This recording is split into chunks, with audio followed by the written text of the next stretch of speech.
I think we're probably among the first journalists who've seen the Suhois.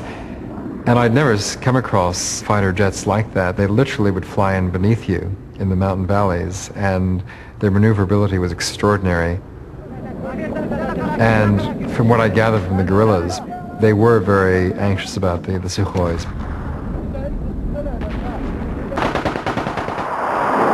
When people saw their first aircraft coming, at times, the Western stereotype of the robotic Soviet pilot held true.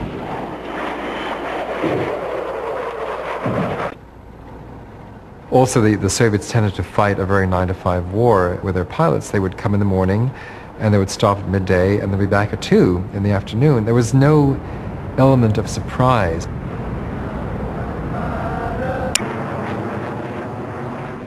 The land's natural nooks and crannies provided a perfect foil for the Su-25's bulk and natural speed. I suppose these mountains were dangerous for their pilots also. They are the same for everyone.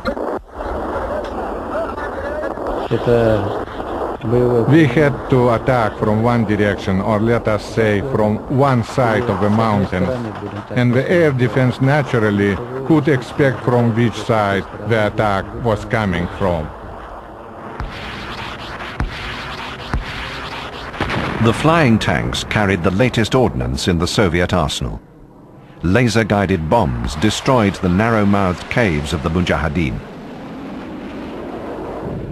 Also, the indiscriminate bombing of civilian centers in the Afghan valleys became an Su-25 mission.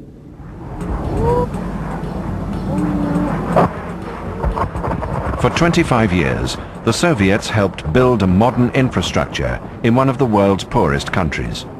Now, they set out to destroy it. The flying tank was largely responsible for this carnage, dropping on average 4 tons.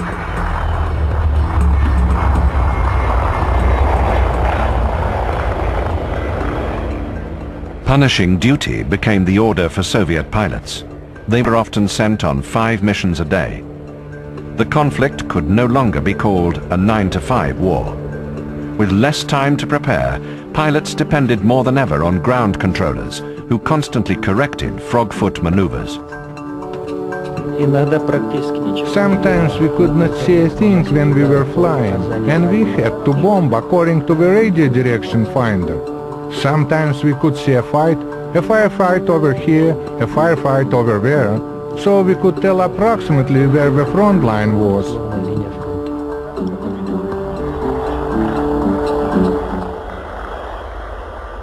Reliable. Eventually, highly mobile Stinger missiles became an essential part of the Mujahideen arsenal.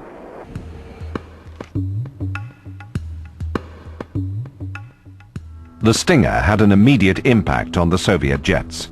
Among the early hits were 4 flying tanks. 2 Soviet crew members perished.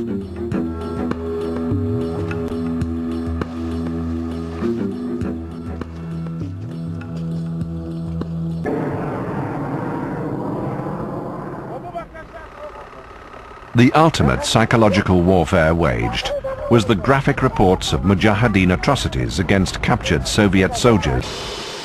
This prompted Soviet Su-25 pilots to expand their safety margin by flying higher and faster. The result was that ground troops became more vulnerable to capture or destruction. Russians began to get shy. They didn't roam the skies. They were all the time looking at their back. The pilots were afraid of being knocked out of the sky. And that's, of course... The Stingers set off alarm bells in Moscow. It was yet another problem plaguing the Soviet war effort. The war had been terribly costly, both in terms of money and lives. Yet, not a single Afghan city outside Kabul fell to communist control.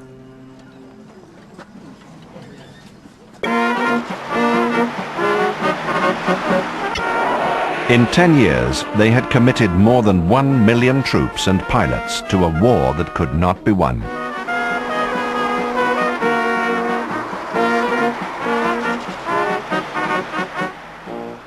throughout the history, you see they have always won. I mean, they were able to, in the past, I mean, to accept casualties which will be beyond our imagination. In their eyes, total control could only be achieved through a ruthless military approach. Just 5 years after the loss in Afghanistan, Russian troops were sent east. Chechnya was complex, perhaps even more so than the situation in Afghanistan. Russian leaders conducted the war from the distance of the Kremlin, to catastrophic consequences. Su-25 was pushed into action. Pilots from Lipetsk Air Base were sent to local airfields. From there, Chechnya was well within the 640-kilometer range of a fully loaded Su-25. Chechnya was treated as an ideal venue for flying tank improvements devised during Afghanistan, such as precise laser targeting. Afghanistan also provided new knowledge about tactical airstrikes, but Air Force Command shelved most of those lessons in favor of brutal superpower warfare. The flying tank was assigned to deliver massive blows to defenders on the ground, paving the way for a flood of Russian troops. Initially, the Air Force attempted to sway the action in Chechnya through surgical airstrikes. Early on, the Su-25 exhibited powerful precision in a battle for an important strategic stronghold, the Chechen Presidential Palace. Thick cloud cover rendered the Su-25's laser inoperable, so the Russians resorted to highly inaccurate widespread bombing. This freed the Chechens to fight as they fought best, in the street. And, like the Afghan Mujahideen, the Chechens proved highly creative with any sort of arm they could acquire. Everything from shotguns to shoulder-held anti-tank weapons. Where they could function, the Su-25s dodged fire from Chechen anti-aircraft guns, which the former Soviet rulers had left behind. This turned out to be the only piece of luck for the flying tank. The Russians managed to divert these weapons. They have a special kind of electronic inbuilt system that doesn't allow Russian soldiers in combat conditions, when they might go wild, to shoot at their own aircraft.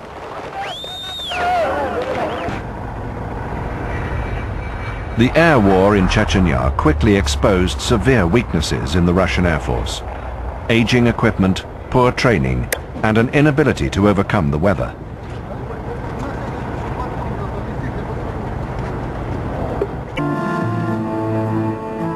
In modern Russia, respect for airmen comes at too great a price. Meanwhile, back at Lipetsk Air Base, a rare display of respect for Russia's pilots was shown.